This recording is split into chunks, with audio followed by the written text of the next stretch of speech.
Ladies and gentlemen, welcome back. It is Marketing Monday. Pat Hilton and your boy Zach Hoffman. We are live all over the world. And it's an absolutely beautiful day. Zach, welcome back. What's up, Pat? Yeah, it's a beautiful day down here in South Florida. How about yourself? Doesn't get any better than Florida and Texas coming together to bring people some value every Monday, does it? Definitely not. Definitely not. Definitely time to roll, man. Definitely a lot of things going on in the marketing and tech world. Oh my gosh, man, it changes every day, doesn't it? Let's jump right into it. What do you got on the hopper today? Yeah, rapid evolution. So McDonald's massive rollout of AI, we'll talk about that. And then Mr. Peanut getting his, not just, I would say, brand debut, but continue to build up that brand, from an aspect of brand marketing, continue to build up the loyalty there. And that'll bring us into our next topic, which is performance versus brand marketing, and talk a little bit about that and the importance of the brand aspects of marketing, because you don't always feel it as directly as you do with direct response marketing and advertising. Yeah, absolutely. And, organic versus paid. We always have that conversation. You want to be doing it all. Do everything you possibly can to get people into your pipeline and interested in what you're doing. Exactly. A lot of ways to nurture the audience. Well, just to jump right in, when we're talking McDonald's and AI, they are doing a massive rollout over the next few years here. I could imagine it's going to take a few years because they're planning to essentially upgrade all of the equipment in their 43,000 restaurants to essentially be embedded with AI, so that the kitchen equipment is actually more connected and that they'll be able to deliver you what they promise to be better food, or just better quality, or what customers are looking for. They're also going to be testing AI managers with the simple activities of being able to do the hours of all the employees at the locations, as well as start to analyze the equipment for detecting breakage before it actually happens. So a lot of this is like a big tech overlay to a traditional brand that, many would argue McDonald's has it perfect and they could just keep doing what they're doing, but definitely pushing the edge, pushing the curve here with AI, with a promise to try to get their customers from a count of 175 million up to 250 million by 2027. Well, dude, I mean, AI is taking a hold of so many tasks that we do. The human touch definitely makes things brilliant, but man, those robots can lay a foundation on certain tasks and workflows and stuff that's just it's just unreal. Oh yeah. And so I'm shocked that certain things are as advanced as they are already, and who knows what we don't know yet. I'm sure there's plenty of things out there that we haven't seen that are incredible. There's a lot that we don't know yet that's, on the forefront, or things that are being, developed in the lab that they're debating probably whether or not to bring it to the public.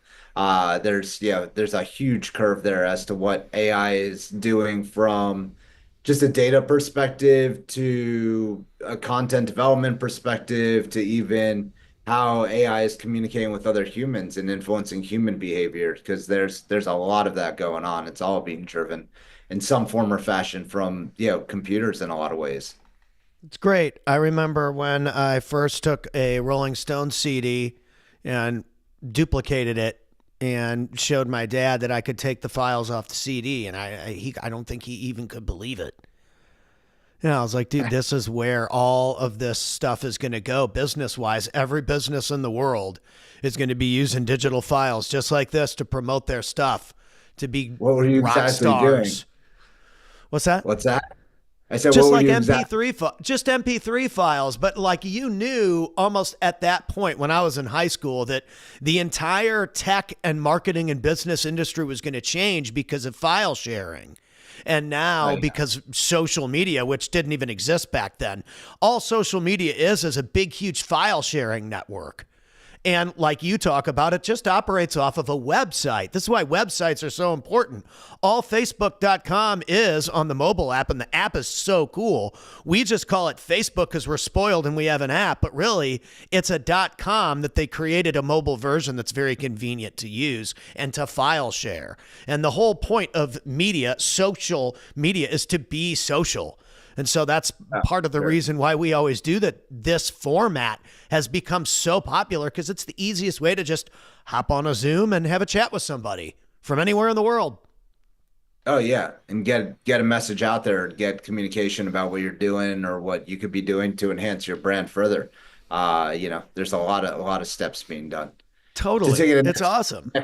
Yeah, for sure. And when we're talking, bridging like what is, well, I don't even know how you would frame it, but you kind of stated, talking to your dad about the evolution of going from like a traditional world into like a digital format or how it evolves. Mr. Peanut, legendary brand. We've all had peanuts and we all know the Mr. Peanut brand. Essentially is taking his I don't want to say it's a star debut because I believe he's had Macy's Day Parade and he's had his floats and he's been out there a lot, but he's gonna actually be in a Netflix movie and his voice is going to be played by Woody Harrelson here in the near future. You don't get much bigger than that. No, Woody Harrelson's a legend. Yeah, for sure. And the interesting thing too is it took the producers, directors a little bit to convince the Hormel, parent company of Mr. Peanut to allow them to utilize Mr. Peanut in this upcoming flick. So he's gonna be, in an upcoming movie, and that's gonna bridge a whole new generation to probably wanting to try peanuts. I mean, in a world where it seems like there's more fear of nuts than ever before because of allergies. I Right. think in this decade, day and age, that's important that, the peanut brands are doing things to essentially make themselves more friendly and get people to want to try peanuts because I know in some classrooms or even, some environments, you're not even allowed to have them anymore. So it's important that they're essentially getting out the message or at least like reinforcing their brand that people want to, try peanut out or, get a little bit of understanding of what Mr. Peanut can bring to the table. Yeah, I think that also it's just the hyper analyzation of the hyper analysis of everything now because everything's got a magnifying glass on it because again, I mean, you get on these social sites and someone starts talking about something and topics get blown up fast. And, the peanuts and a bunch of other brands, people look at it and they want to change it. Yep. No, definitely.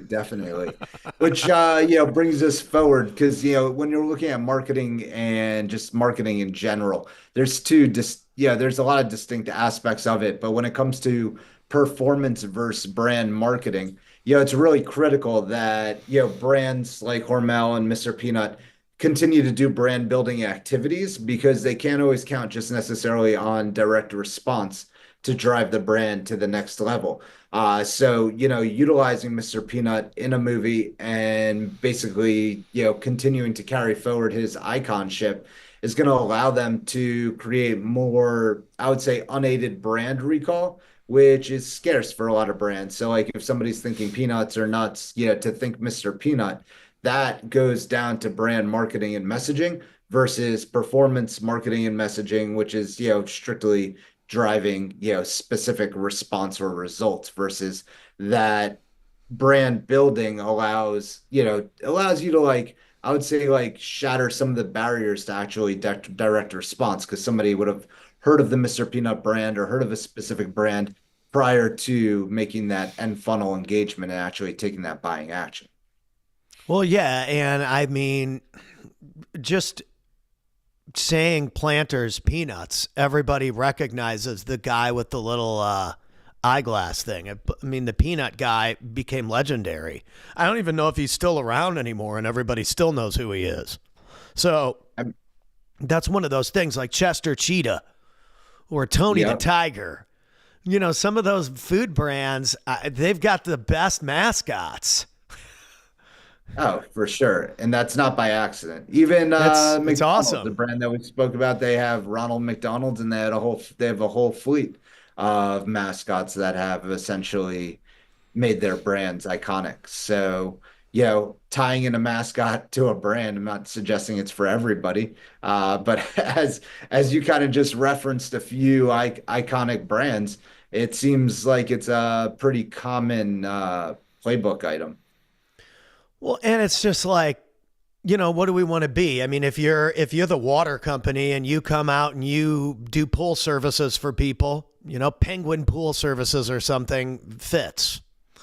Mhm. It's just how do you want to go about that?